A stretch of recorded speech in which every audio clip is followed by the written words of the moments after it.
so coffee tastes mighty good. That's not the reason why I've gotta get back up to that sugar shack. Hey everybody, Jim Tedesco here from Millennium County RR version 2.0. Just a quickie to show off this new camera I got, the Spy Cam. So without any further ado, let's get right to it. Alright, so here we are. This is the new mini Spy Cam, I guess you'd call it. It's not bad, but it has some drawbacks. And for that reason, I would not recommend anybody getting this. I mean, unless you really want to. I'm not completely impressed with it. I mean, the pictures are good, the video is good. It's a true 1080p. And it's relatively easy to use, but it is Wi-Fi, and I really didn't want a Wi-Fi camera. Now, of course, the nice part is I've got it paired with my phone, and I can watch as it's actually, recording. So, and it does record. It has a little micro SD card right there. Can't really see it too good, but it goes in there. And a micro charging port. And it'll hold the charge for about 2 hours if it's on constantly. If you put it on standby mode, they say it can go 7 days on a single charge. Well, I'm not interested in that aspect of it, so I don't care. But for anybody who is, it's not a bad deal, and that's where it would detect motion only. So if you have the motion detector set up on it, they claim it'll go 30 days. I don't know if it's true or not, but hey, unless of course there's a whole lot of motion, and it probably won't. I don't know. Don't really care. But it is small. It's nice. I got it mounted on a flat car. And it does clear my overpass, which is relatively low. Just barely. So I couldn't go with any bigger of a camera at all. Now, 2 years ago, I bought one similar to this. And I don't have it here with me right now. I got it in the main house. It still records, but the Wi-Fi doesn't work on it anymore. So the problem with that is, and it records, decent video, but there were settings on there, and I guess it defaulted to 4 minutes for each recording. As soon as it's 4 minutes, it shuts down. Now you can extend that, but you got to do it through your phone. And it won't connect to my phone, so that's not going to work. And it's very difficult. 4 minutes is not a long time. And it's difficult to have a seamless video that's only 4 minutes long. And that's why I decided to buy this one.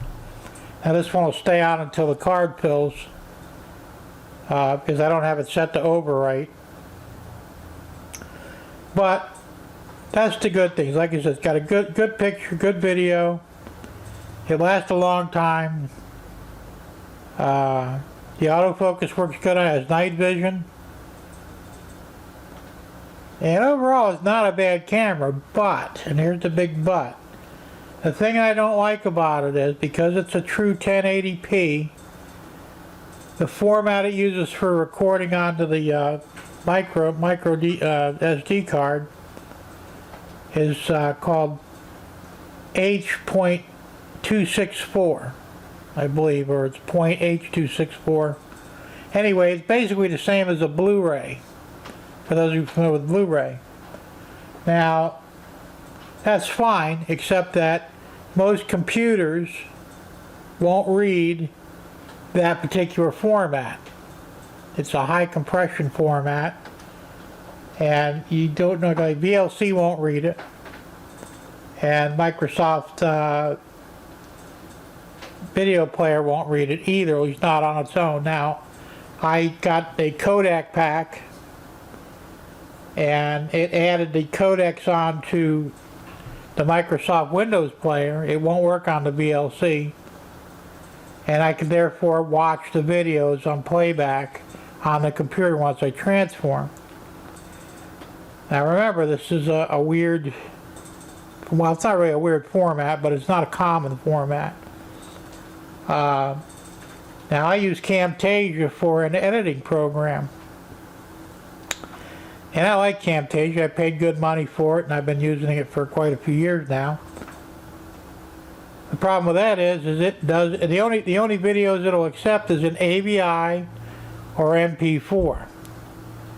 Now those are the two most common movie formats that you're going to run into. Now all my other cameras ran AVI, and I think one of them ran MP4, which wasn't a problem. So what I had to do in order to be able to import this into my Camtasia so I could make a video, I had to get a converter. And there is a converter out there. I did find it. And it is, let me find it real quick. It is called, oh yeah, I'll put that up on the screen there. You can see that. Alright. It's called Prism. It's made by NCH Company, or software. And what you've got to do is, after you upload your video, excuse me, from the camera, you'll drag that video onto the screen right there. And it gives you options. Now I'm going to convert it to an MP4. So you put it up in the thing there, you hit convert, and depending on the length of the video clip, it's very quick. I think I had like a 5-minute video clip, and it did it in about 30 seconds. It converted it. And I have it set up where it puts the converted format on the desktop where I can see it, and then you can drag it into your editor or whatever you want to do with it for editing. Now, this is a free software. It's not bad. It's kind of handy to have for a lot of different things, and there's many different formats you can download into or convert into. Everything from MKV to MOV to MP4 to MPG, DIVX, XVID, and there's all of them. There's even stuff here for iPhone to be compatible with that. So, and you can also do WAV, WAV. So it's pretty handy for all that. And like I said, it was free. There is a pay version of it, but I don't see the necessity for getting it. But once again, this is just another step you've got to do in order to be able to utilize the video from the spy cam.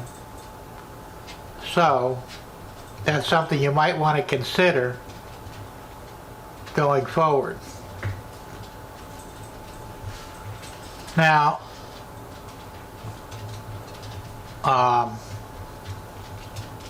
let's see. So overall, yeah, is this a good camera? It's not bad. Excellent video, easy to use, pairs up with your phone or tablet real easily. But one of the setbacks, of course, is you can only control it through your camera or your tablet. There's nothing on this here other than an on-off switch and a reset button to actually control the camera as a so it won't work as a standalone. Another one of the things that I have a problem with too is, I don't know if I went over it already or not, but I'm very far away from my router. My router's in the main house, which is about 35 yards away from the shed. I don't have a direct connection out here. I may need to put one out here at some point, but I mean the computer runs wireless, my phones are wireless. Most of the stuff I have here is all Wi-Fi, which is fine unless there's a burp in the Wi-Fi signal, which does happen. In which case, if you're using the camera and it drops off for even a split second, the signal, it shuts down the recording.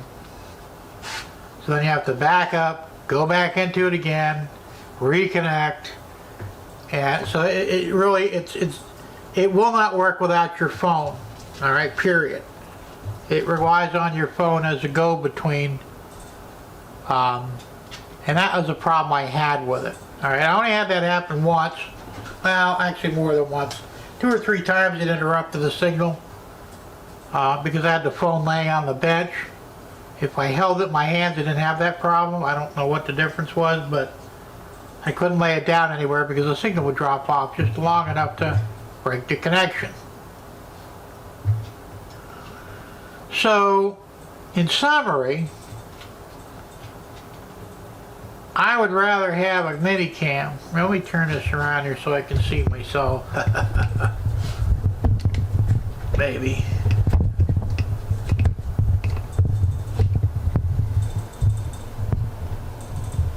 In summary, I would rather have this on non-Wi-Fi, just to direct record, and then you don't have these issues with, let me lower this a little bit.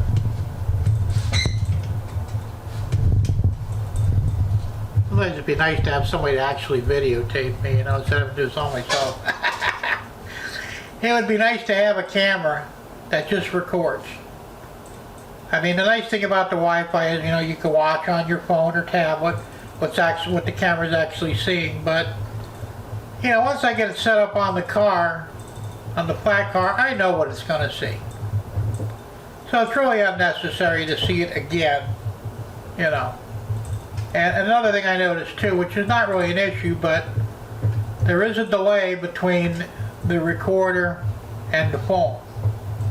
In other words, when my train was going into the tunnel, it didn't show the tunnel until after the train came out of it. Even though on the recording there wasn't an issue, but there's that little bit of a delay, probably a 2-3 second delay between the camera and your phone because of the Wi-Fi signal. And I have a good Wi-Fi signal, so it wasn't that. But once again, it's either here or there when you get down to it. So, the bottom line is, I would not recommend this camera unless you don't worry about the little inconveniences that come with it. I'm not really impressed with that because of the inconveniences. I would rather have something very simple. Now, I did find another one, also, and I did order it. It's a little bit cheap. This time was also, I'd tell you, $57 on Amazon with free shipping. I ordered another one on Amazon last night, and it's about the same physical size as far as height and width, but it's a lot thinner as far as depth. And no Wi-Fi, just flat, straight up record, which is what I wanted. It's very easy to use, got 3 buttons on it, an on and off button, a reset button, and a switch that goes from full record to motion record. Can't beat it. Takes an SD card up to 128 gig, which also this camera does too, by the way. But I just wanted something simple.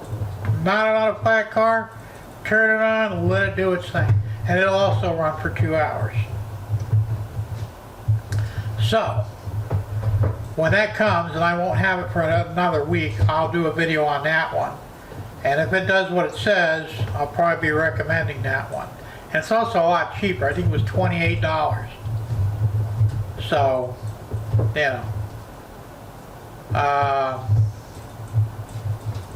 So that's where we stand with that. Also,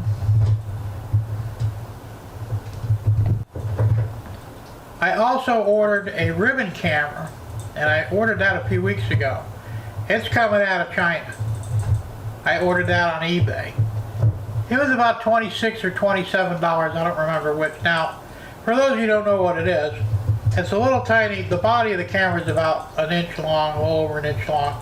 It's about, 1/4 to 3/8 inch thick, mostly battery.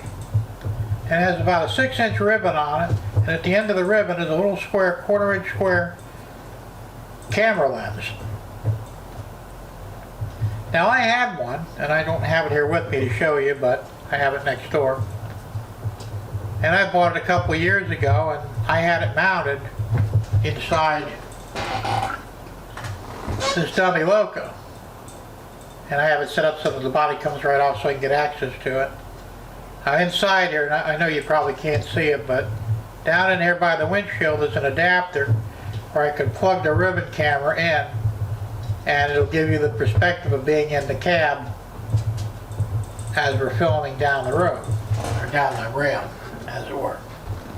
And it worked great, but once again, it's Wi-Fi. And I used it through my tablet, and it won't work on my tablet now or my phone, so the Wi-Fi is obviously broken. It does have a micro SD card slot, but it's not functional. Why you would have something in there that's not functional, I have no clue. Ask the Chinese. They do a lot of weird things. Anyway, so I'm going to wind up throwing that thing away. I can't use it.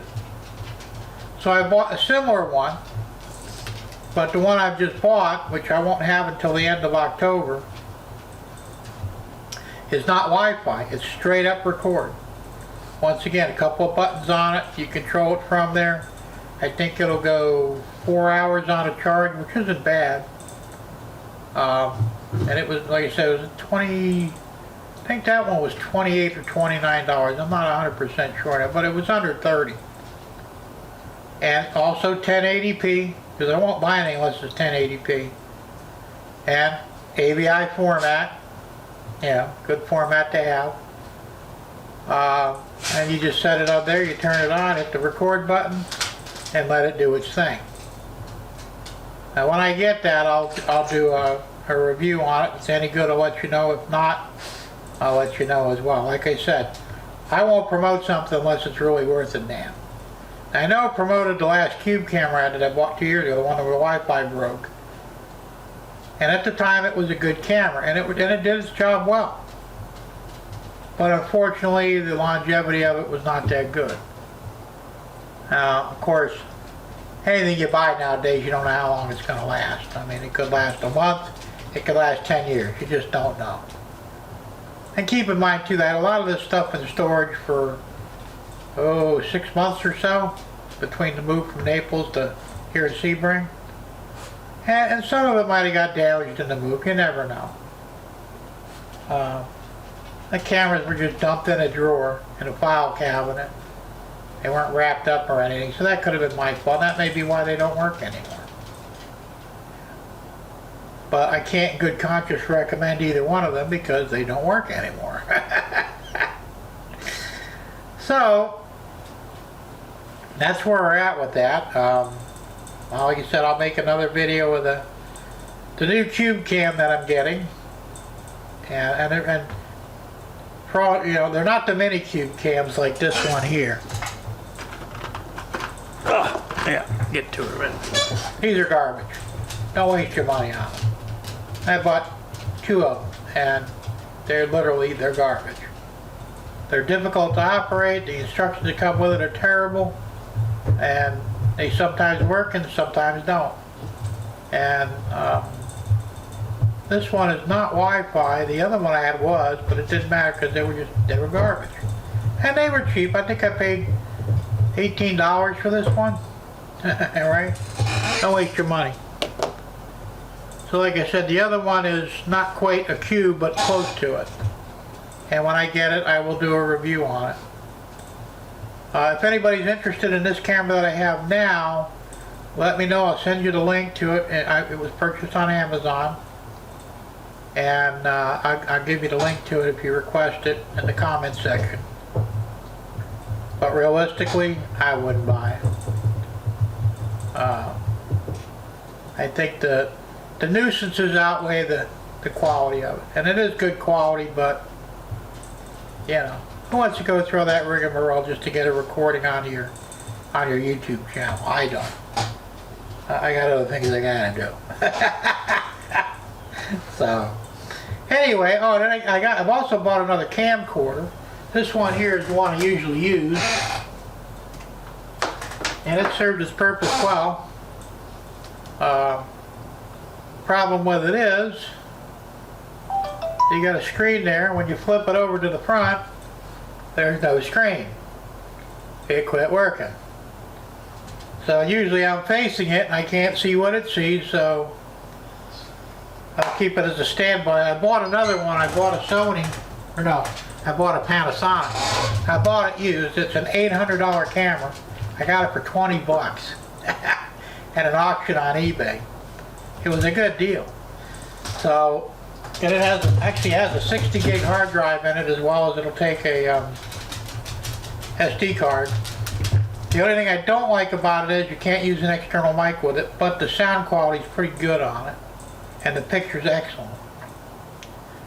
So I'll probably be using that a lot now when I do videos. Right now I'm using my Nikon because we're stationary, and the only problem with the Nikon is it doesn't autofocus in video mode. It only autofocuses on photo mode, which I wish it did, but it don't. Or if it does, I can't figure out how to make it do it. So there's tons of cameras around here, right?